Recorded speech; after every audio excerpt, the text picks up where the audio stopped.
পৃথিবীতে সবচাইতে শ্রেষ্ঠতম দোয়ার স্থান হলো মা বাবা।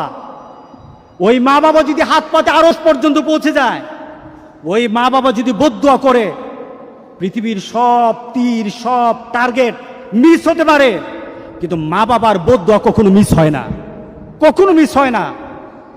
আর সন্তান মা বাবার জন্য যখন দোয়া করে, পৃথিবীর কোনো হুজুর, পৃথিবীর কোনো বুজুর্গ ব্যক্তির দোয়া কবুলের ব্যাপারে সন্দেহ থাকতে পারে, কিন্তু সন্তান যখন মা বাবার জন্য দোয়া করে, এই দোয়া আল্লাহ ফেলে দেয় না। সুবহানাল্লাহ।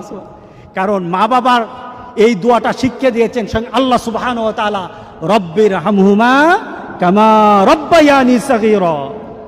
আপনি কবরে থাকবেন, আপনি প্রত্যেক নামাজে আপনার সন্তান দোয়া করবে আপনার জন্য, রব্বির হামহুমা কামা রব্বায়ানি সাগীরা। পড়েন, মা বাবার জন্য দোয়া করেন প্রতি নামাজে বলেন মা বাবার জন্য, রব্বির হামহুমা কামা